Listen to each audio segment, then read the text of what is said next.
Okay, it takes it a minute or so to load up. Okay.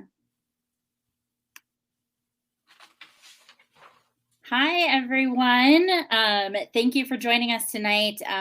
Apologies for a little bit of a late start. We were having some technical issues, which I think is a problem a lot of us have been having during COVID times, but we seem to get it figured out. If someone could do me a quick favor, though, and just type in the chat if you can see us and you can hear us. Okay, can you hear us now? I heard there's no sound.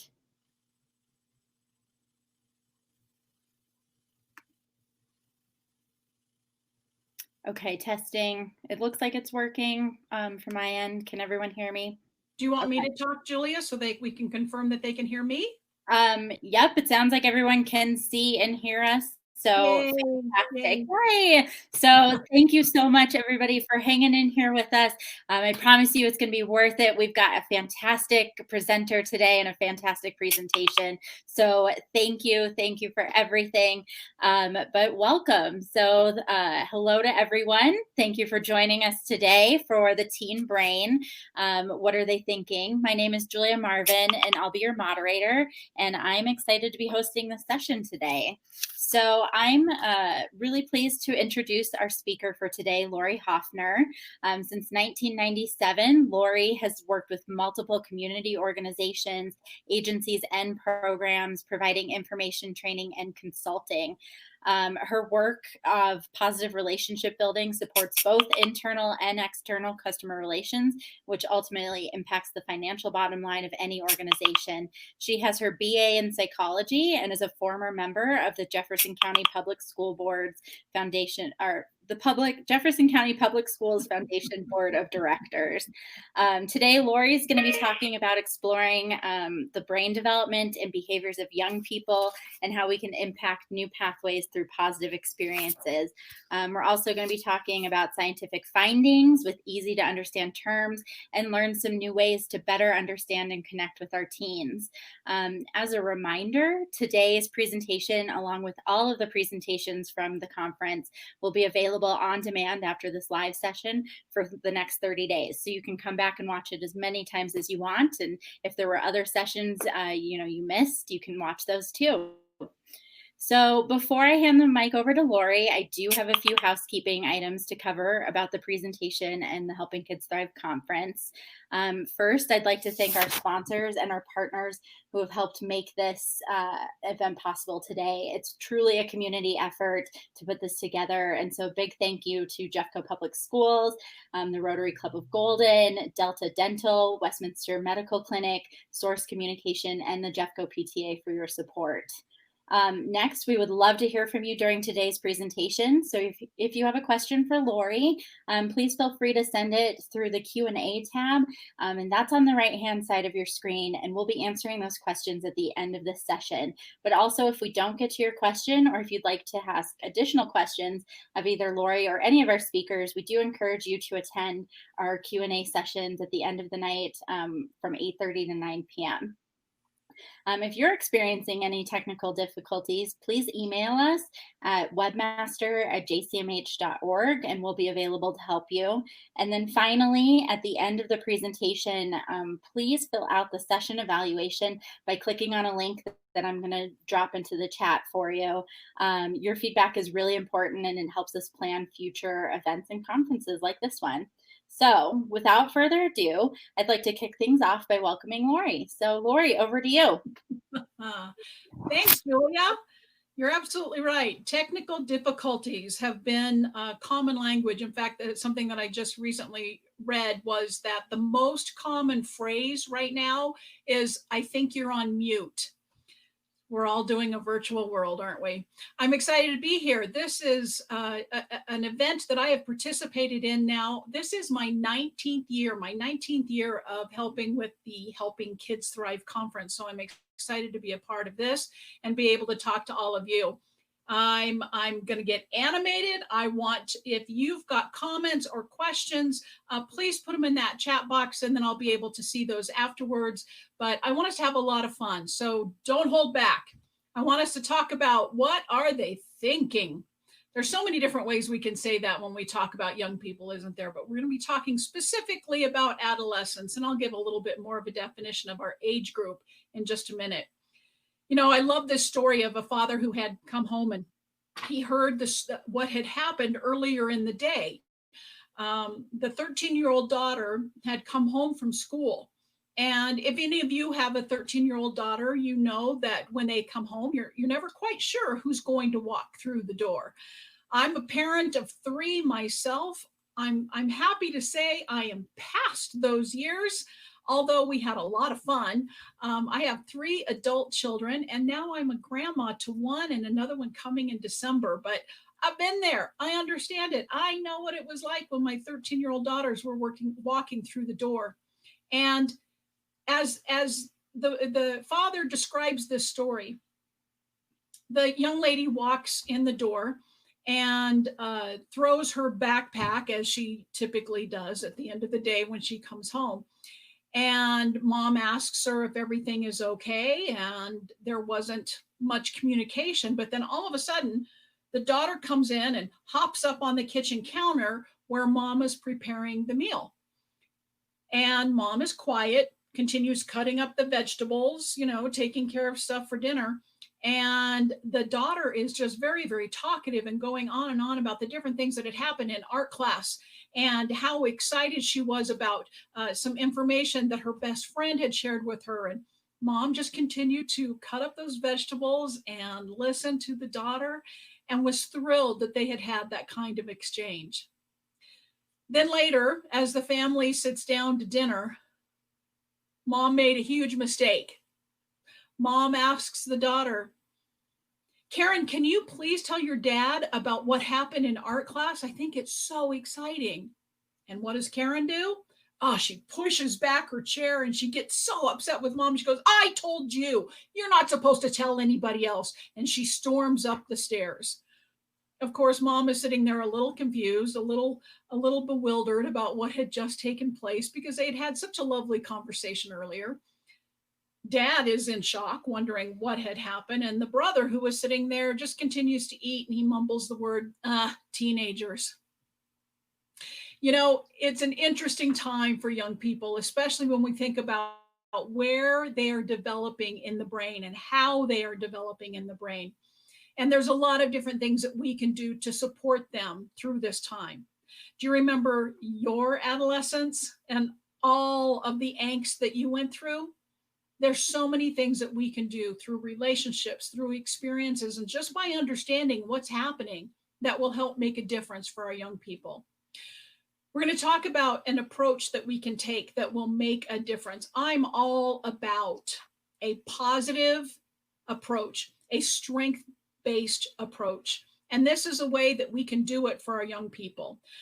The key for all of this is to focus on strengths. Make sure that we're having conversations with our young people about their strengths. We identify them. We talk about them often. We try to encourage them to identify their strengths. Our strengths and their strengths, what we see of them may not always align, but that's okay as long as our kids are talking about what they see as strengths. We want to focus on building relationships. We want to build relationships, of course, with our own children, but we also want our kids to build relationships with other people, with their friends' parents, certainly with their friends, with their teachers or coaches or any other positive adult that is in their life. That building piece is so important to provide the experiences necessary for the overall development of the brain. We want to make sure that we understand that cultural competence is such a critical piece right now with an adolescent. When the portions of the brain are forming right now, the conversations of and an understanding of cultural competence, this is a time, and I'll talk about this in just a minute, but their brains are hardwired for deep connections and deep connections of different ideas, different ideals, different cultures. And then, of course, as I've already mentioned, those relationships, building those relationships and how important those are.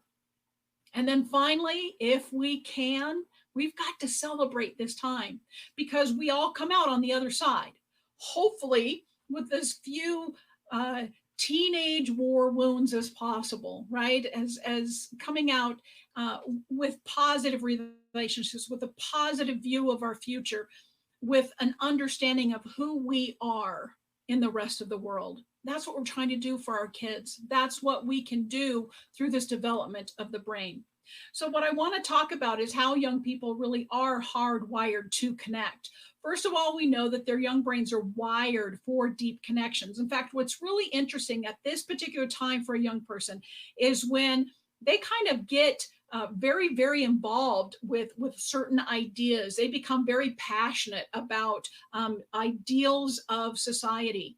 And it's hard to push them off of it. In fact, usually what will happen is that we get the eye rolls if we are not in agreement with maybe some of their ideas. But that's all part of this development. They are wired for those deep connections.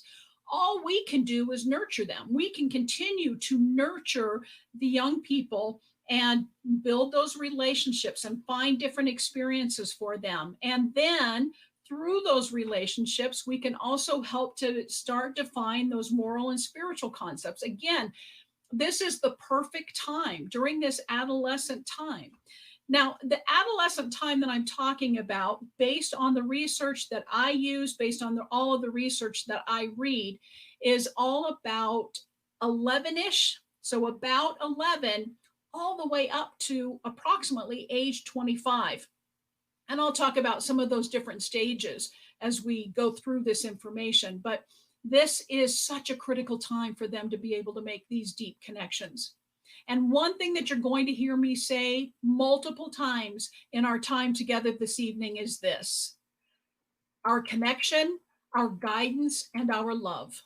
Our connection, our guidance, and our love. And it doesn't matter what our relationship is with this young person, if we're a neighbor, if we are a teacher, if we are the coach, we all provide connection, guidance, and love. And when that's available to a young person, the hard wiring that's there for them, that those deep connections, it makes sense. It starts to make sense for them in their life as they transition from this adolescence to teenage and into adult years.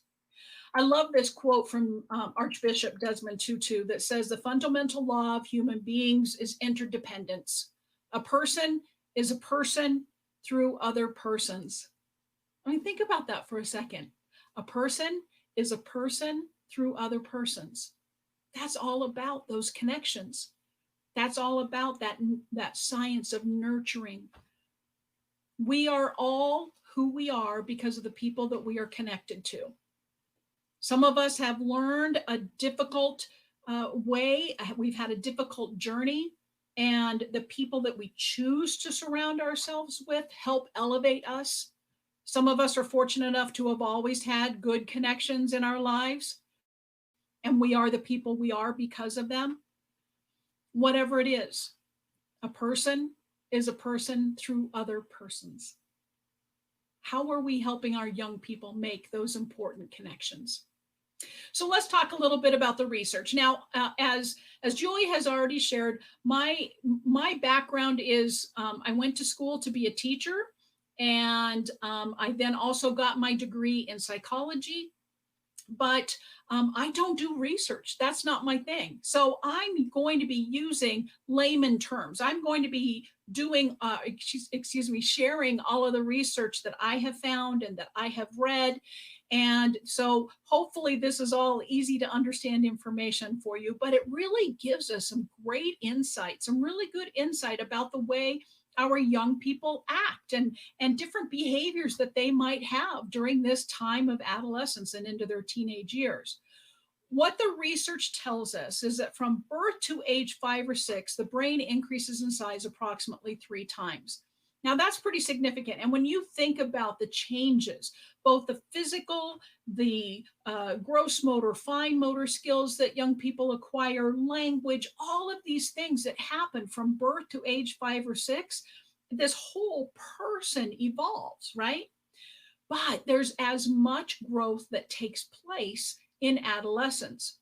It just looks a little bit different. Sure, we see our young people sprouting up and going through physical changes, but it's the change in the brain that is making such an impact. Now, interestingly, in today's world, puberty is beginning earlier and earlier. Now, here's something that I want us to remember. This time of adolescence that I'm talking about, puberty is kind of a point in time during this adolescence. So there is so much that happens to a young person during puberty. It's certainly something that we're all aware of, but all of the hormones that are going on that kick off that puberty, but then also stay around, and we've got surges and how it changes behaviors. But with puberty happening earlier and earlier, are we ready for those changes when they're taking place?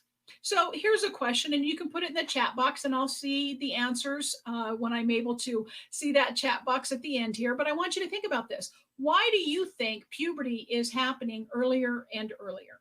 All right, so I'm going to give you a chance to think about that. And if you have some ideas, you can put it in the chat box, and I'll be able to read it at the end of this. But I'd love to see some of your responses.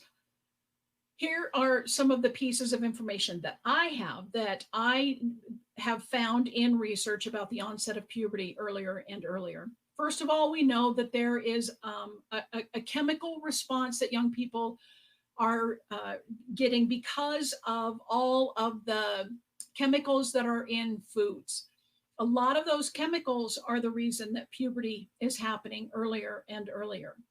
We also know that when young people are exposed to more mature type of subject matter, for example, some of the programming on television, access to internet, and anything that a young person can see on the internet, those types of exposures can also create the onset of puberty earlier and earlier. And we also know that some kinds of trauma and how it reshapes the brain also induces the chemicals in the brain for the onset of puberty. So there's a lot of different theories out there. We just know that it's happening. We have to be prepared for it. We also know that this idea of adolescence is lasting longer and longer. So to be clear about adolescence in this conversation, I really am talking about approximately the age of 11 to approximately the age of 25. Now, of course, within that time, we know that a young person goes into those teenage years and then to those young adult years. I'm going to continue to use that term adolescence. So just understand it's kind of a broad brush, if you will. But when we think about adolescence, and the reason that it's lasting longer and longer, I want us to think about what young people have in terms of access to experiences. You know, in many different cultures, there is a transition to adulthood. For example, in the Latino culture, we know that there is the quinceañeras for young women at the age of 15. In the Jewish culture, we know that there is the bat mitzvah or the bar mitzvah for young men and young women at the age of 13. So some cultures have that transition, that rite of passage, if you will, into adulthood, but not all cultures have that. And in general, the American culture really doesn't have any type of rite of passage for young people. The closest that we get is the driver's license, right? That at 16, a young person is able to get their driver's license, and then of course all of the driving practice that they had up to that point. The whole reason behind this is, when does adulthood happen? When does a young person expect to take on more responsibilities? Decades ago, not that far back, but decades ago, young people were expected to help on the farms, and there was a level of responsibility that came with that. Young people were getting married earlier than what they are. So there was that moving from adolescence, teen into adulthood much faster. We have generations now, younger generations, that are actually still living at home. Now, pre-COVID, it makes sense, of course, that some of our younger people are moving back home just because of the economy. However, pre-COVID, even younger people were still living at home and not having to take on a lot of responsibility. So that whole idea of of adolescence lasting longer really does impact the overall development of the brain. Jean Piaget, who was a researcher of the complex reasoning of the brain. He did a lot of research about different stages of development of the brain. And he understood that approximately at the age of 10 to 12, young people do have the capability of manipulation. Now, I want to be very clear. I'm not talking about a negative type of manipulation here. I'm talking about the idea of starting to move from abstract to more concrete type of thinking. Think about when you're in school. This is when most students are being introduced to higher math type of experiences, geometry, algebra. So at about 11 to 12 is when they're being introduced to that. And that's because the brain is developing in such a way that they are able to manipulate, to understand that X plus Y equals Z, moving from that abstract to, that concrete, goodness gracious, concrete to more abstract type of thinking. But what we have since learned from the studies of Jean Piaget is that complex reasoning really is only just one of the brain functions. So formal operational thinking, there's so much more that is going on, so much more that is happening with the brain. This idea that he had that the brain was fully developed by approximately the age of 12, we now know that's not the case. So we understand different stages, but formal operational thinking that he thought once a young person was there, their brain development was complete, not the case. Let's also talk about nutrition. When you think about a young person and how much they consume in terms of food, 25% of the caloric intake that a young person has goes directly to the development of the brain. So when you think about the size of the brain is only approximately 2% of the total body weight, but 25% of the caloric intake goes to feed that brain, we need to ask ourselves, what are they eating? We know that good nutrition helps the entire body, but good nutrition also helps the brain. How many kids do we have on Mountain Dew and Dorito brains, right? So we need to understand the importance of that caloric intake, how the brain is developing and using those nutrients. The better the nutrients, the better the caloric intake, the better the development of the brain. Now, as parents, it's very, very important for all of you to keep it in perspective. Now, I get the luxury of saying that because, as I said, I'm kind of on the other side now by having 3 adult children. But I remember, man, it was so tough at times. In fact, I couldn't help but ask myself this question all the time. What did I do wrong? I mean, think about the story that I started with the mom that tried to encourage her daughter to share the story at the dinner table. You just know that in that mom's head, she was saying, what did I do wrong? Well, something that's extremely important for us to remember is that it is just as confusing to our young people as it is to you. In fact, probably more so, because they think they've got a handle on all of it. But we know they don't. But they have to have that time and that experience for that overall development. This is such an important time that we do not stop parenting. I mean, I get it. When they get so much taller, I mean, I am the shortest person in my household now. And I remember thinking, everybody's taller than me, but I'm still the mom. It seems like that might be the time that I can kind of back off a little bit. We need to dig in. We need to continue to be that parent. You know, I love the idea that our young people need those close connections in their lives. And certainly it comes from their friends. But let's remember that parenting and friendship is completely different. We have to be the parent. There's nobody else in a kid's life that's going to do that. So we can be a friendly parent, but let's always be the parent. And as I said, I'm going to constantly be sharing that connection, guidance, and love They need that connection, guidance, and love. And it feels like at times they're pushing us off and saying, leave me alone, I've got it figured out. We just find a different way to provide that connection, that guidance, and that love. And one of the ways that we can do that is to make sure that we are persistent and consistent in our messaging and our behavior. We need to make sure that we are as consistent with our messaging and our behavior with our young people. There is research out there that says that a young person will do what they see 3 times more often than what they hear. So if what we're telling to them does not line up with what they're seeing from us, there's conflict. I often talk to employers who employ teens and share this message as hard as I can. You can't expect a young person in the workplace to have certain expectations for the job if you don't have the same expectations from your veteran work staff, because young people are watching.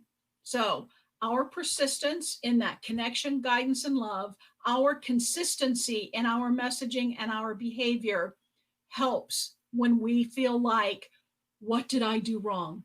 This is one of the ways that we can remember, I am the parent. I am consistent. I am persistent. I'm providing that connection, that guidance, and that love.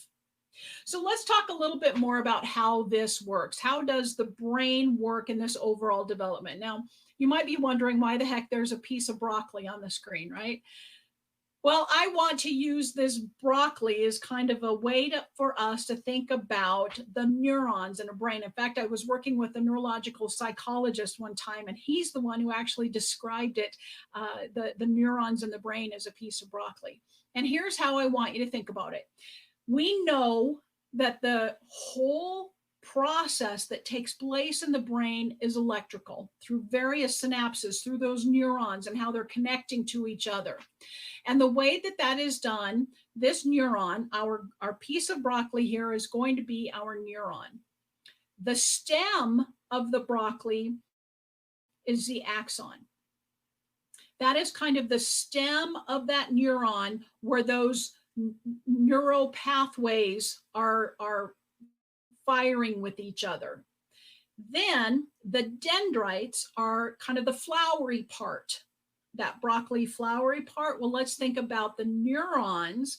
The message or that electrical impulse, that synapsis is happening, traveling up the stem and then going out through the dendrites. And then what happens is that it's looking for another neuron, another piece of broccoli, if you will, to connect to. What we know is that when a baby is born, only about 17% of their neurons are connected out of a possible quadrillion. Think of that, a possible quadrillion. How many of us are firing on a quadrillion neurons those synapses are happening, those messages are moving back and forth? I don't know about you, but during political season, I wonder how many neurons are connected in some of the adults, right? It's the only political comment I'll make. But what we know is that this is that electrical system throughout the brain. And the more experiences that a young person has, the more opportunities for more neurons to connect. Here's another way to describe how it works. It's the wiring of the brain, all right? All of these pieces of broccoli, if you will, in the brain and how they are wired. Well, first of all, there is genetics. So let's think about the way that neurons happen and are already connected through genetics. Those synapses that are happening, the firing of certain neurons, our ability to see, our ability to hear, our ability to speak. So those are part of the wiring that is already there. That is part of the hardwiring that is already in our brains.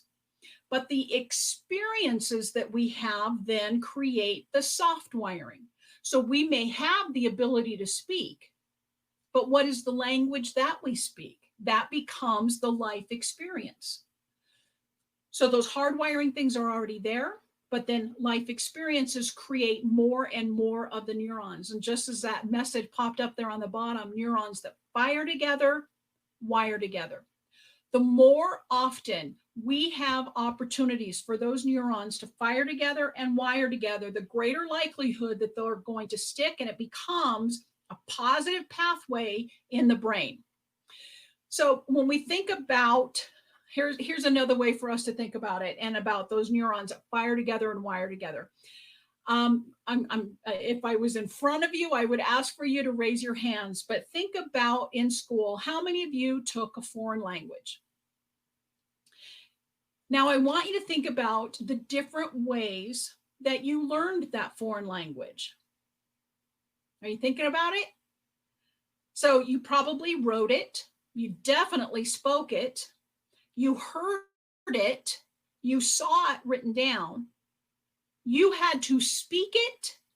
There are so many different neurons, synapses that are happening, that electrical process is taking place in the brain because you have all of these different experiences with learning that foreign language.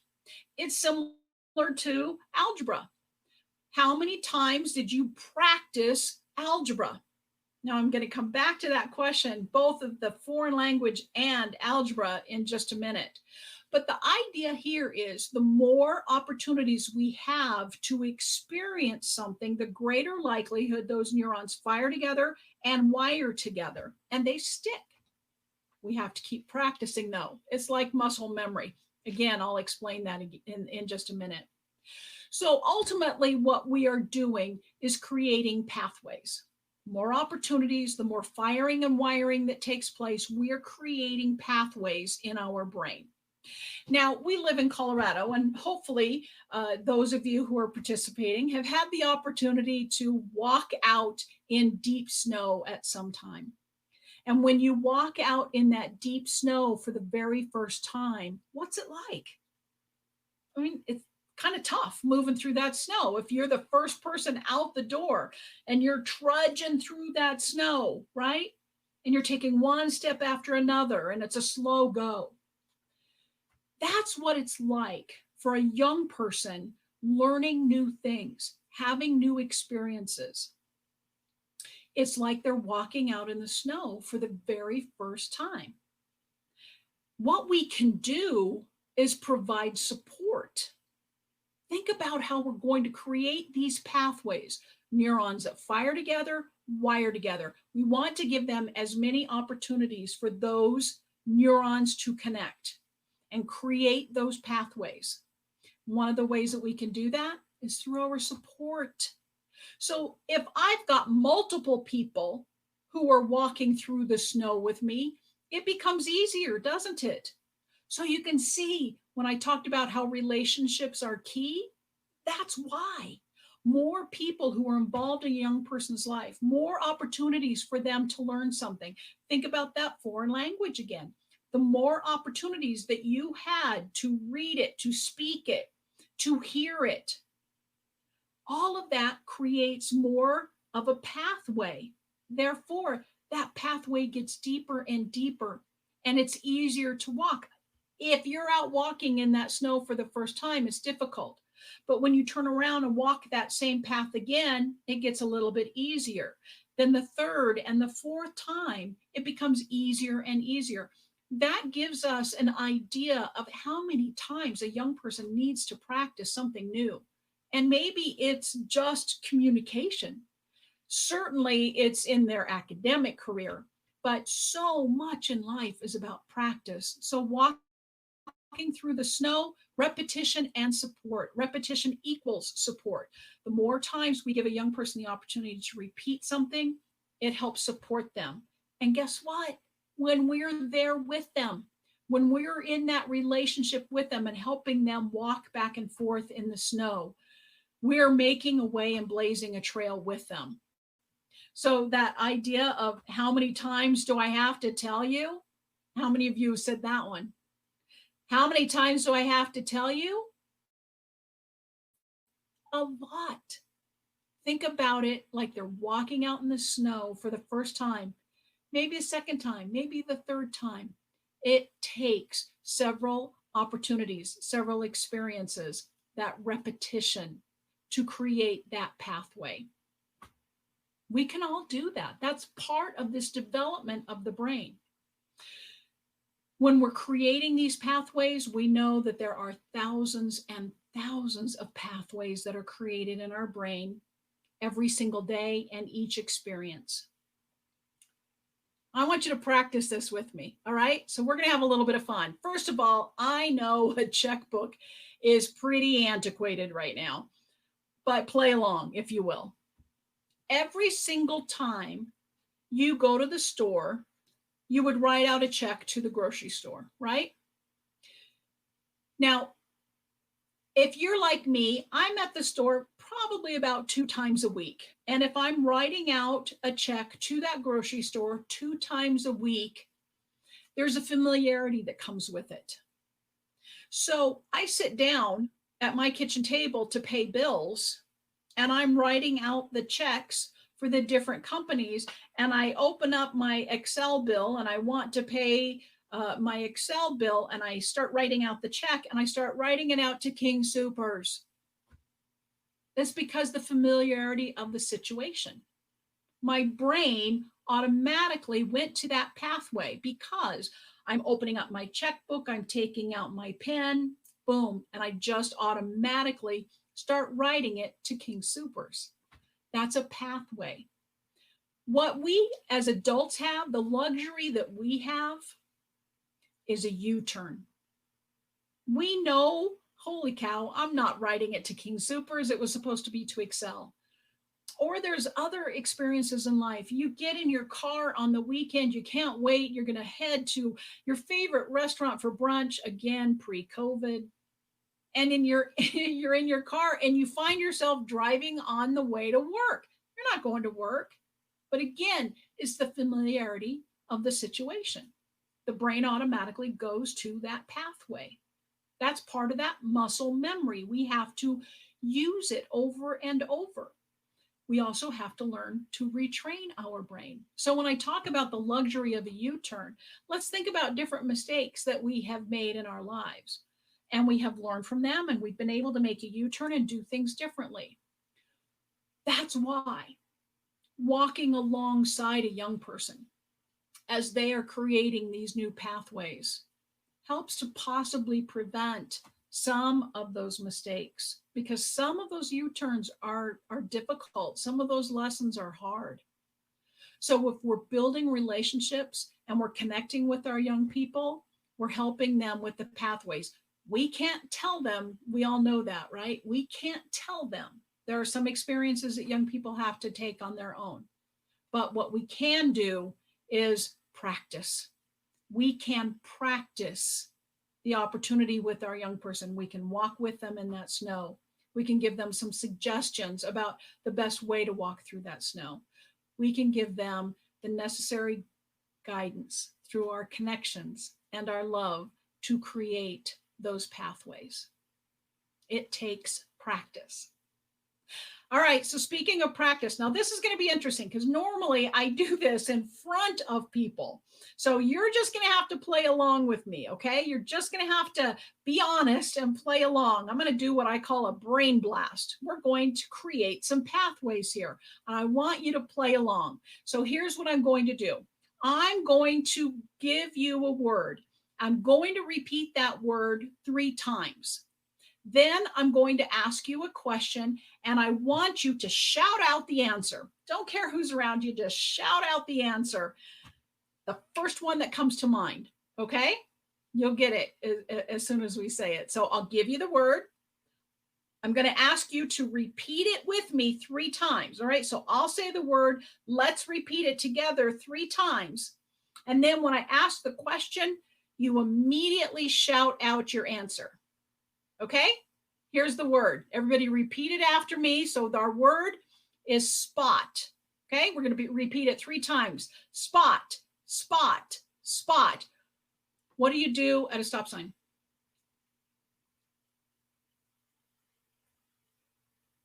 We're supposed to stop, right?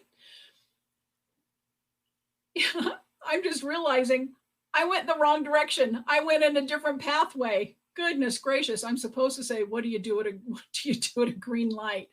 Wow. Brain blast didn't work virtually.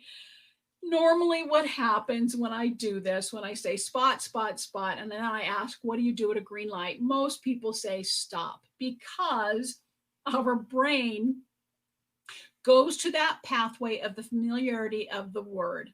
Of course, at a green light, we would go, but the familiarity of the situation, the pathway in our brain, we might say stop. I promise we've got more brain blasts coming up. I'll do them correct the next time. Goodness. All right, so our adolescents, what are they working on right now? They are working hard. They are working hard to make that shift from concrete to abstract thinking, right? Talking about the study of Jean Piaget and the ability to manipulate from concrete ideas to abstract kind of ideas. And at this time, they are growing at warp speed. They are growing at warp speed. Think about the changes that I talked about between the ages of birth to 5 or 6, and all of the changes that we see in a small child at that time.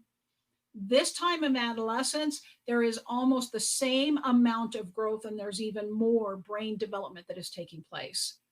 What are we doing to help support them during that time? So, when we know that they are growing faster than at any other time in their life, how reasonable or realistic is it for us to expect them to try out for different things when they're at their most awkward?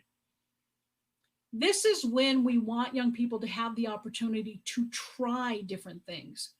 The expectations that we might have of young people to be successful at certain sports or be successful at arts or drama or music or any other type of an interest, if they don't feel comfortable, if they don't feel like they can succeed, there's a greater likelihood of them quitting.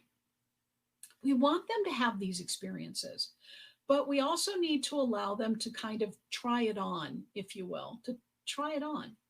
So again, a lot of youth serving organizations that I work with, say, for example, Parks and Recreation, one of the things that I encourage them to do is to make sure that they offer the classes for kids to try things out first.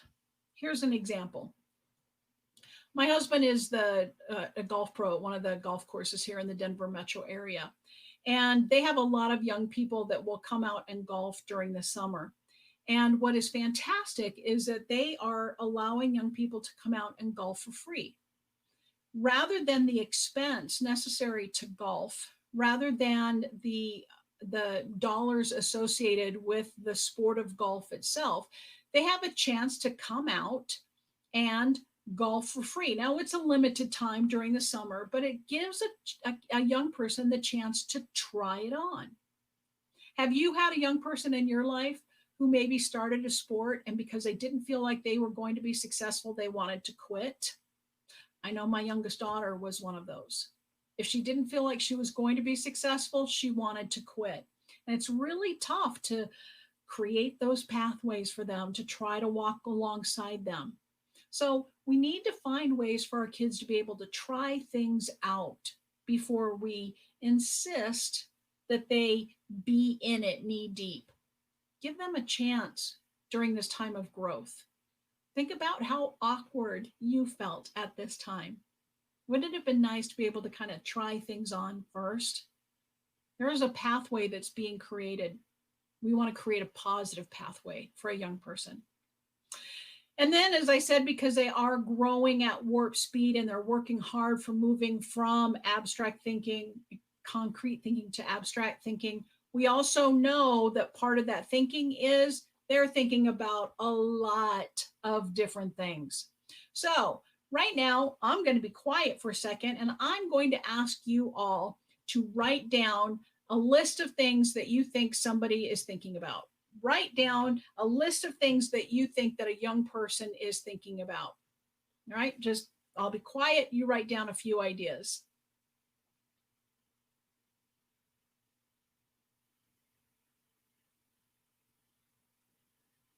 So as we think about that and we start putting together our list, I'll share with you some that I always hear. First of all, we know they're thinking about their friends, right? They're thinking about school.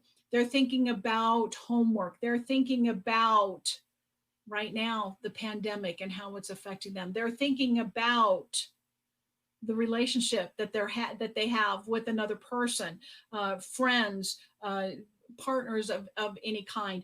They're thinking about their own sexuality. They're thinking about their parents and are their parents happy? They're thinking about where do they fit in life. They're thinking about their shoes. They're thinking about their clothes. They're thinking about so much.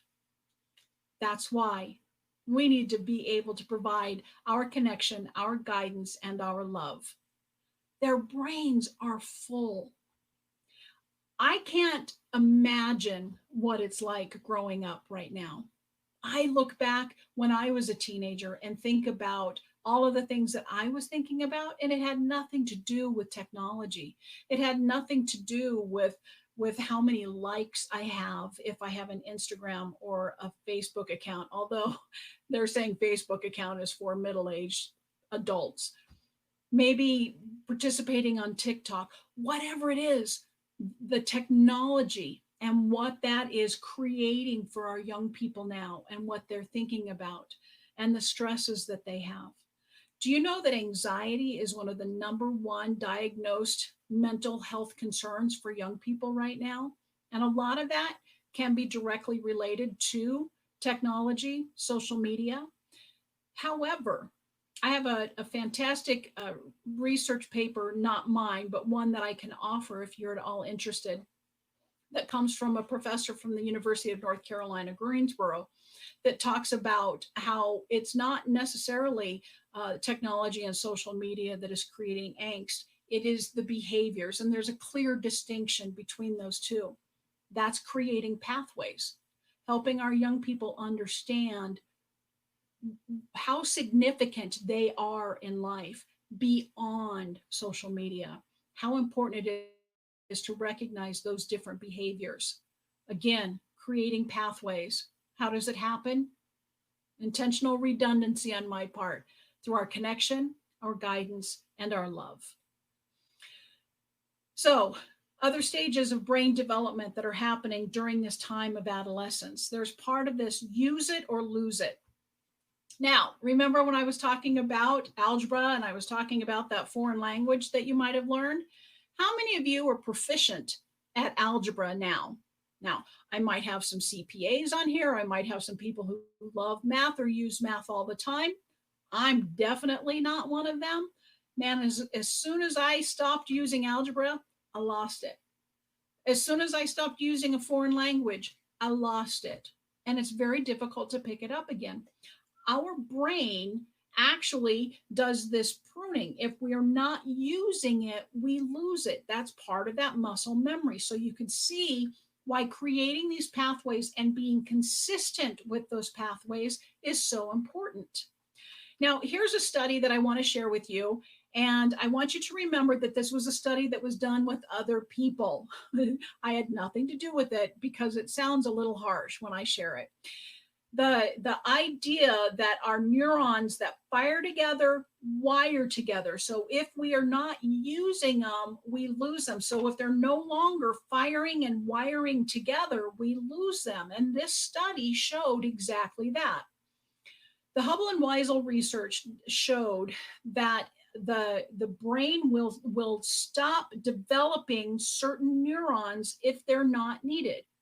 What they did is they had taken a litter of healthy kittens and they took half of those kittens and kept half of those kittens stayed with mom.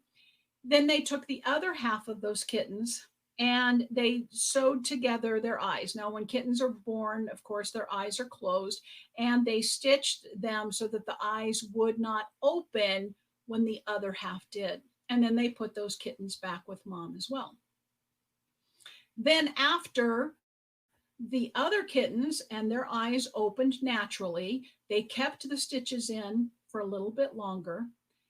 And then when they took them out, those kittens were blind. Again, a harsh research study that was done. I didn't do it. I'm only sharing the information, but it shows how the brain, if those neurons don't need to fire and wire together, use it or lose it. So we've got to make sure that our young people are having opportunities to practice, having opportunities to create those pathways and build that memory, that muscle memory, if you will, in the brain so that they retain it. Thinking about foreign language, thinking about different studies in school. That's why there can be such a gap in summer for young people that maybe the reading level decreases between summer and the start of the next school year because the brain is saying, I don't need to use this. So it's like having to start up those neurons again. We've got to find ways to make sure our young people have opportunities to practice over and over again. So the use it or lose it, then there is also this time of blossoming and pruning. Now it's interesting that during approximately the age of 7 to 11, there's all of a sudden all of these synapses that are happening, these neurons that are firing together and wiring together. And then all of a sudden at about 11, the brain just starts pruning away. It just starts pruning away this gray matter, if you will, in the brain that it no longer needs. But then it starts reconnecting.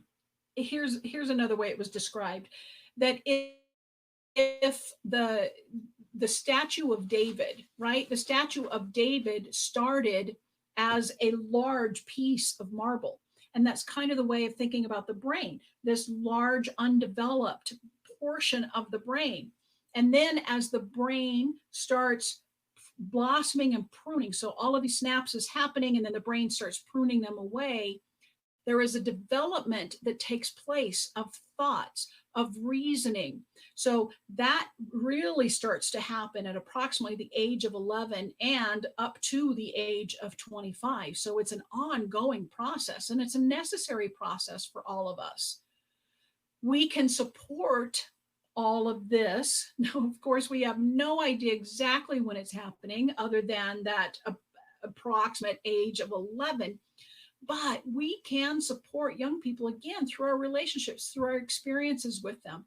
The brain starts to learn what to use and what not to use, and a variety of experiences help to develop more of those pathways. And you're going to see this one over and over again as well. Neurons that fire together, wire together. All right, I'm going to do this brain blast correctly this time. Okay, so I'll do this one correctly. Another chance for us to practice creating pathways. I will give you the word.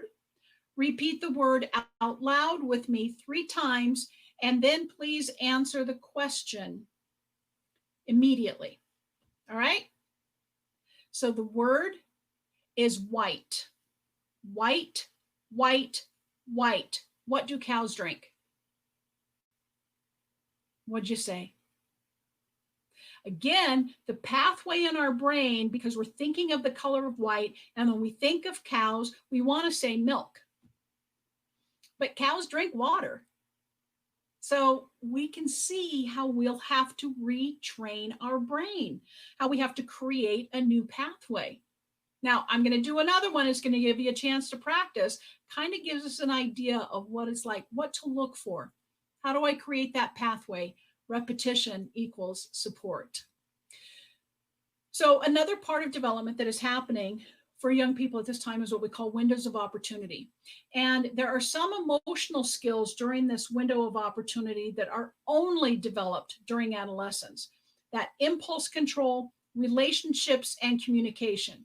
And isn't it interesting that these 3 are being developed during adolescence, and yet it seemed like these 3 are some of the biggest challenges that we have with young people. Impulse control. Anybody ever know a teenager to be pretty impulsive with their behavior? Or how do we build and maintain relationships? And communication? Oh, we can only hope we can get them to talk. We need to make sure that we give them those opportunities to develop or practice these skills. So that's why, certainly as the parents, we want to make sure that we're providing those opportunities, but we've got to think about other experiences that our young people can get involved in as well. School is definitely one of those places. That's why during this time, during this pandemic time, and the idea of virtual learning and this isolation, it's really going to challenge some parts of the development of the overall brain. So we've got to be creative and thinking of other ways of making sure that they're available. It can come through different relationships that our kids have with other members of our family, through grandparents, aunts and uncles, neighbors, all other different positive adults and other experiences that we can provide help to develop some of these emotional skills. The other thing that is happening, again, these windows of opportunity are both positive experiences, but then adverse experiences. So some of the adverse experiences that our young people have, unfortunately, it can really impact the development as well. Here's what I mean by that. If during this time that the brain is open, and unfortunately there has not been any type of science that can actually pinpoint this. We know that it's about 11 to 15, but that's a broad range, isn't it? But if there is an adverse experience that a young person goes through during that time, there's a greater chance that it's going to have a negative impact in a young person's overall development. Again, traumatic events. We know that traumatic events can completely reshape the development of a young person's brain, and certainly when those windows of opportunity are open. So there are great things that can happen for young people during that time with the window being open, and there are unfortunately some very negative things that can happen. We just need to make sure that we continue to provide our connection, our guidance, and our love, and support them through all of the experiences that they might have. Some of those experiences in the overall brain development is going to be what we call during the windows of sensitivity. And those windows of sensitivity are when there's those adverse effects with the neurotransmitters. And the neurotransmitters are actually referred to as kind of the brain or the body's chemical messengers.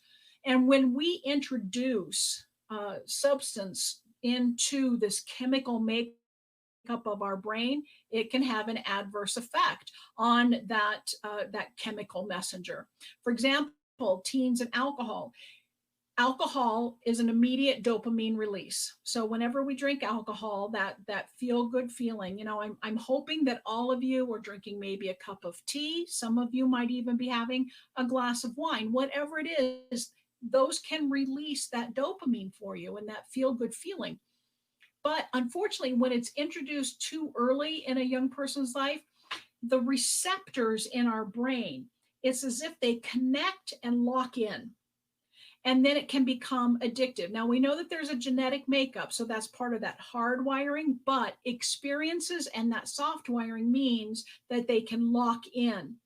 And when we talk about glutamate is a part of the chemicals in our brain that help with the formation and the retrieval of memory. So when we have excessive use of alcohol, it affects the glutamate, and it has an adverse effect on memory. There's many other different things, of course, that it can have an adverse effect on, but this just helps us understand the impact that it can have with early use and certainly with chronic use for young people. Nicotine, same kind of thing. It locks in, it becomes habit forming. It also creates that release of dopamine. We hear of people who are runners and they get that runner high, and that is part of that dopamine. We seek that out because we like that feeling. But then when it becomes an addictive behavior, it's a negative for us. And absolutely, we can see how it is a negative for young people. With the legalization of marijuana here in Colorado, the recreation use of marijuana here in Colorado, a lot of studies, a lot of work that has been done about marijuana in a young person's system with the overall development of the brain. Although the studies are showing that it does not have an addictive nature to it, it still has that release of dopamine. So we seek out that feel-good feeling more often. So we just have to talk to our kids about this. We have to talk about the impact that it has in the development of their brain. I'm sure that we're talking about the social impact as well. but this really does affect them long term. So here's some information. Why do they act that way? I love this book. I love this book by Dr. Walsh, and it's a fantastic resource for any of you who are raising young people. So even if your kiddos are young right now, they're going to be in that adolescent and that teen year soon. So this is an excellent resource. And you see a link here on the bottom. There is an evaluation for the conference that I want you all to complete. However, if you choose to use this link, that is for a personal evaluation for me. I'd love to hear your thoughts on this. I'd love to hear how it feels doing this virtually. This is the first time for me doing this particular workshop virtually, so I'd love to get your feedback on it. But if you choose to use my link and create my evaluation, completely optional, I will be giving away one of those books. I actually have it right here in my office. So somebody will be getting one of these books. So one person will be receiving the book, and then I have several other things that I'll use as giveaways. So I'll mail it to you. All you need to do is complete my evaluation. Again, completely optional. I just want to encourage you to do it. All right. Other pieces of brain development that I want us to talk about. One is myelination. Myelination is a very interesting process that takes place, and it actually takes place throughout a person's entire life of brain development. But there is such an importance during adolescence that it is increased in certain parts of the brain 100%. So myelination is kind of like this waxy sheath around the cable. So think about, again, our piece of broccoli. It is a waxy kind of a sheath around the stem of the broccoli. And what that does is it allows those firings to happen more cleanly. It allows those firings to be more accurate. We know with certain deterioration of the brain, for example, dementia, Alzheimer's, some of that myelination starts to disintegrate. And that's just one of the small things that happens.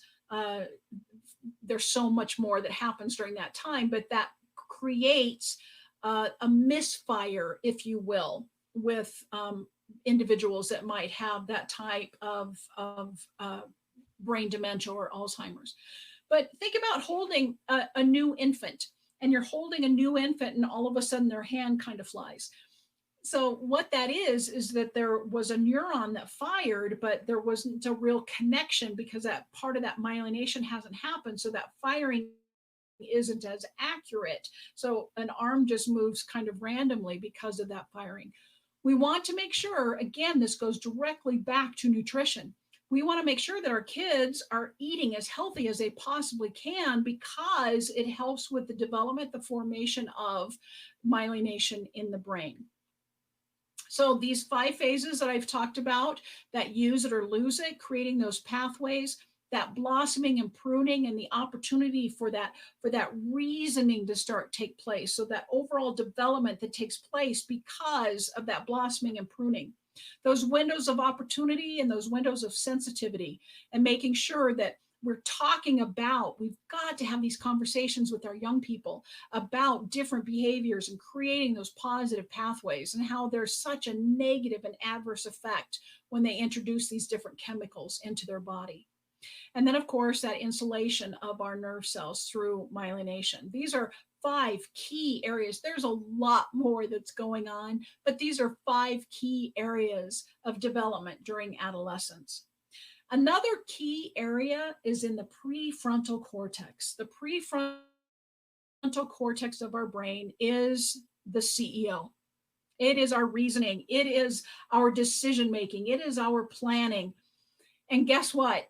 It's the one thing that our young people are lacking because, 1, the lack of experiences and those created pathways, and 2, because this portion of the brain, it's as if it's going in and out of dormancy.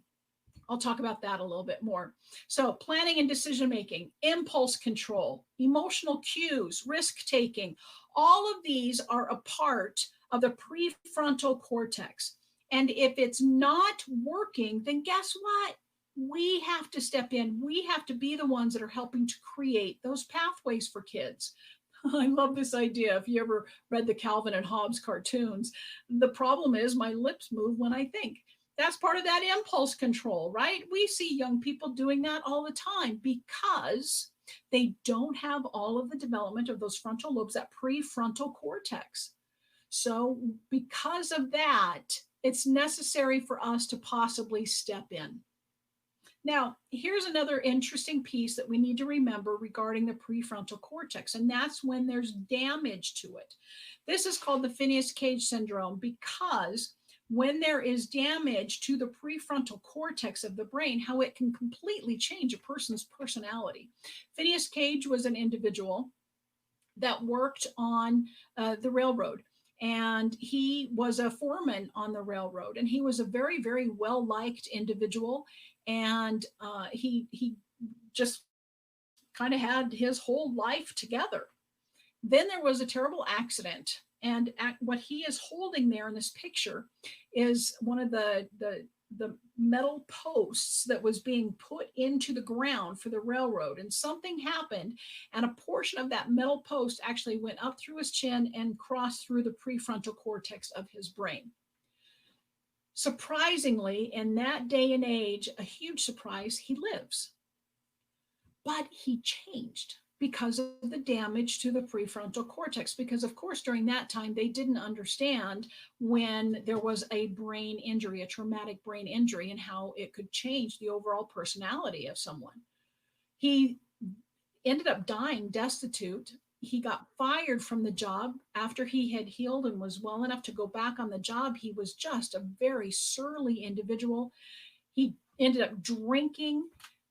He was a completely different person. And that's what can happen when there is damage to the prefrontal cortex. So if you have young people out riding bikes, out skateboarding, playing sports that somehow might impact the brain, that's why that concussion, the idea of study of concussion is so important, and wearing helmets is so important for so many reasons. But if nothing else, let's think about the Phineas-Cage syndrome and how it can completely change an individual when that prefrontal cortex is damaged. And then guess what we're going to do? We're going to introduce hormones. We're going to introduce hormones into this body, into this person that is struggling so hard to figure out life, right? And what we're going to do is understand that more than 50 are being produced in the brain during this time. And it's not just about sex. We all know that, but unfortunately, there's more conversation about hormones and sex because of that puberty thing, right? But there's so much more going on. And there are surges, these surges that happen to a young person. So we need to remember the impact that these hormones have on a young person's brain. It's part of this neuroendocrine system, and that is kind of the whole chemical makeup of the brain. And during times of puberty, the hypothalamus is that master control, and it releases that testosterone, the progesterone, and the estrogen. It's as if a young person during this time has the energy and the speed of a NASCAR car. But because of the lack of development of the prefrontal cortex, they have the brakes of a Model T. That's why we have to step in. That neuroendocrine system, what it tells us is that dopamine is that feel good. So it's part of that clarity, that motivation. These are, when all of these chemicals are working correctly in our body, these are the different things that it provides for us, energy and mood stabilizers. It's also important for us to understand how they can become a problem if there are surges or if there is a lack of some of these chemicals in a body, and it can create, of course, I've already mentioned anxiety. It can also contribute to depressive style of behaviors. So this chemical makeup, especially during adolescence, is so important. Creating pathways, being with them during this time, knowing that there are these surges of these hormones.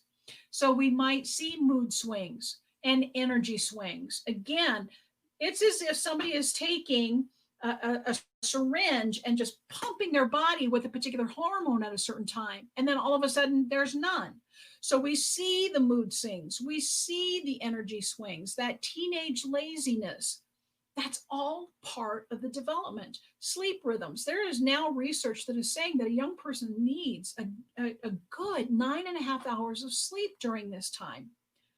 Got to think about the impact of that. Now, I had a parent challenge me one time about talking about these particular behaviors, and that is if I was excusing away bad behavior of an adolescent or a teen. And I want to be very, very clear. I'm not excusing bad behavior. I'm helping, hopefully, all of us understand why we might be seeing this behavior. If we feel like there are other pathways that need to be created, we're working with them, we're talking with them, we're giving them the opportunities to work in the midst of this development that's going on in their brain. We're not excusing away bad behavior. Hopefully, we're understanding why that behavior is taking place. So again, as I said, this prefrontal cortex of the brain is under construction. There's so much development that is going on in other parts of the brain that sometimes this goes into dormancy. This goes quiet. And then all of a sudden there's a resurge, whether it comes from the neuroendocrine system, other experiences can create this surge of energy in the prefrontal cortex. The point here is sometimes when we see certain behaviors, we need to step in. We need to be the CEO of the brain, if you will, for our young people and provide that connection, that guidance, and that love, and help create those positive pathways. That development is going to happen. How can we make sure that it's the most positive experience for them? Now, it's interesting when we think about brain development for a young person, we think about mood swings. We also know that in this prefrontal cortex part of our brain is the ability to discern moods, the ability to read a person, if you will. So keep in mind that the amygdala part of our brain, that fight or flight part of our brain, is developed first, and it sticks around forever. We as adults, part of that U-turn, we understand that there are times that it's not necessary for us to flee because it's not a dangerous situation. But for teens, that fight or flight, they are in that mode a lot because that part of the brain is developed. The prefrontal cortex, that reasoning, that decision making is still under construction.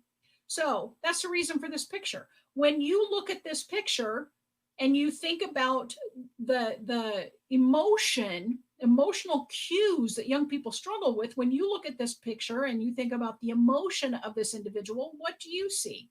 Probably see someone who's angry. When you see this picture, what do you see? Hopefully you're seeing somebody that is happy. This particular picture, what do you see?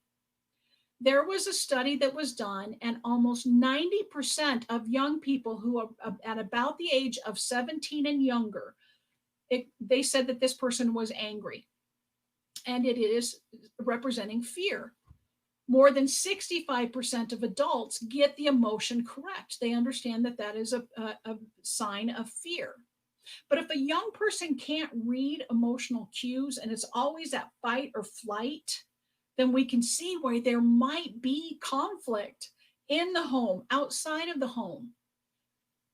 Prefrontal cortex is still under development, and we need those positive relationships and those experiences for our kids to kind of help guide them along and create those pathways. Again, it's like the speed of a NASCAR car and the brakes of a Model T. All right, final brain blast. Got to wrap things up here. I'm hoping that you've got some questions. I'm hoping that you're finding this information helpful. And I'm hoping that you're understanding that we're creating some pathways here with this brain blast. So I'll give you the word, repeat the word 3 times, and then answer the question immediately. Okay, the word is roast. Roast, roast, roast. What do you put in a toaster? Did you say it? Did you say toast? Again, you can see how it went to that pathway. Of course, we put bread into the toaster and toast comes out. Or maybe you thought, oh, she's going to try to trick us with a question. Guess what happened? A pathway was created. We're walking through the snow together. We're creating those pathways through experiences. When we ask a young person, how many times do I have to tell you? It takes a lot of experiences. So again, the key here is to focus on strength. We want to focus on building. We want young people to focus on their strengths, and we help identify strengths for them. And by building relationships with them and building opportunities for them, the greater likelihood of that happening. The relationships are key. Cultural competence at this time is critical. And please remember, celebrate this time. We get over it. We get through it. We go under it, whatever it is. We make it through, and it helps when we've got people in our lives that are creating those pathways with us. So non-productive things to say to an adolescent. We probably all have said them. What were you thinking? Guess what? They probably weren't. Or act your age. When? Because sometimes they are a very mature individual, and other times the prefrontal cortex has shut down, that amygdala is being the ruler of the brain. We have to remember that they're working hard at it. Or grow up. They are faster than at any other time in their life. And it is normal for an adolescent to argue for the sake of arguing. They're going to dig in. They're going to dig into those ideals because that's where they're at right now, those deep connections, and hardwired for those connections. It's normal for them to jump to conclusions. Again, reasoning, decision-making, emotional cues, not there yet. To be self-centered, that's exactly what they're supposed to be right now. And through our connection, our guidance, and our love, we can help them see that it is more than them and the world, right? We give them experiences to create those pathways. And then to always or constantly find fault in the adult's position or be overly dramatic. I don't know about you, but this sounds familiar to me with any of the teens that I have worked with. Remember, what we're doing is we're creating those paths. Walk with them, walk alongside them. Maybe if it's even walking behind them, you're helping to tramp down that snow and create a positive pathway for them in their life, for them and those experiences, for them and the overall development of their brain. So things that you can do every single day to create pathways in the community, just dinner table conversations, homework, in the classroom, so many opportunities. As the adults, let's be the ones to actively seek those out and expose our young people to them so that they can be the thriving individuals we want them to be. Again, as I said, one of the books will be given away for free. If you choose to fill out my evaluation, completely optional, fill out the conference evaluation first. And I also have some other giveaways that I'll send to people too. So thank you so much for your time. I wanted to share this picture of my lovely youngest daughter, another one that we have made it through. She's 29 now and a thriving adult. I could not be more proud of my children, but I love that picture of her. So with that, thank you. Thank you all for your time. Thank you for your willingness to participate in this virtual conference. And I can't wait to see your comments. Thank you, everybody. If you have any questions, comments, if you want that article that I mentioned about social media and adolescence and how it affects them, just shoot me an email and I'll be happy to send that to you electronically. Thanks, everybody. All right, Julia, it's all yours. All right, Lori, thank you so much. I have to say the brain, your brain teasers there, I was doing them too. And I kept going. I was like, I'm going to get this one. And then each time I was like, yep, cows don't drink milk and toast does not toast. You don't put toast in the toaster. Toast in the toaster.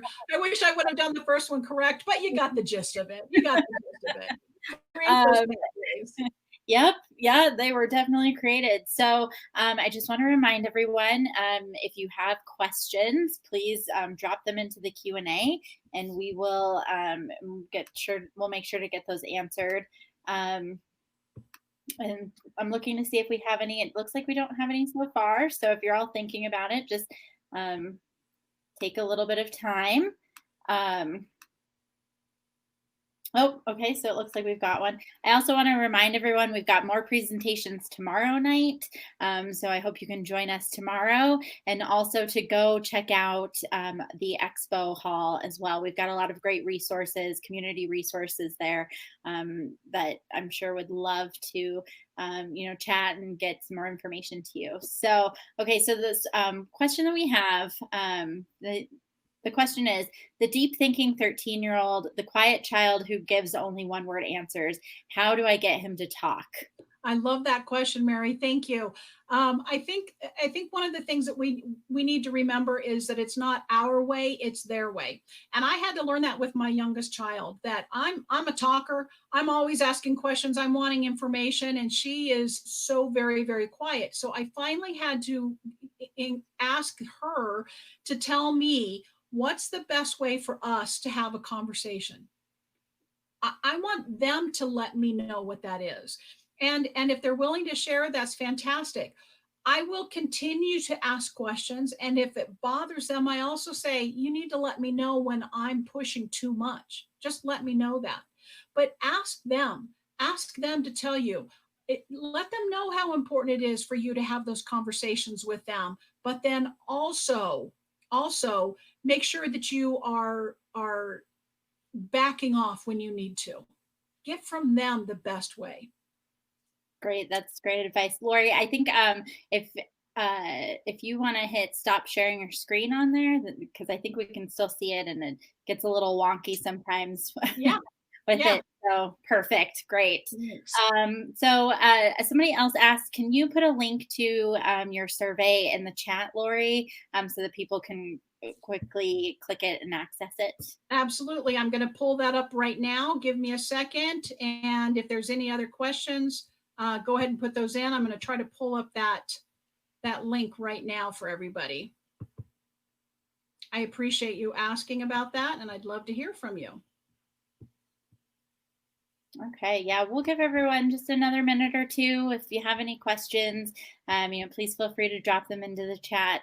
I know we'd love to answer them. So there you go. I just put it in. So you can use that link, grab it from the question answer, and you can use that link. I'll again send out a book, or I'll do a few other drawings for some other materials. Any other questions? let's see. Not so far, but yeah, we'll just leave this open for another minute or two so everybody can, go ahead and get those. I know we have the question and answer time kind of following this, right? Are we going to be on this, or do I need to move to another platform, Julia? We do. So, and that's a great point. So we are going to have Q&A after this. So, Lori, we'll be moving you to, we've got another room actually, that's a little bit more face-to-face with everybody. So we'll get you moved over to that one. But it does look like we have one more. Nope, that was just a thank you. So that's great. So, if there's no more questions, we'll go ahead and end this. But if you do have more questions for Lori, head over to the Q&A workshops, and, you still have time to get those asked until 9 o'clock. And so, Lori, thank you so much. Thank you everyone for attending today.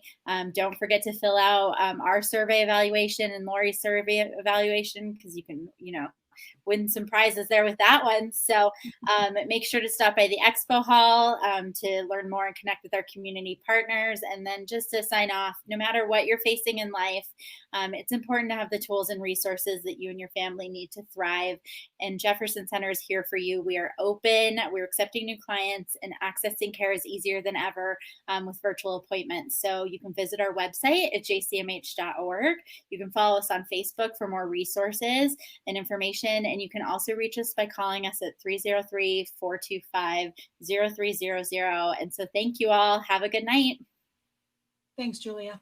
Thanks, Lori.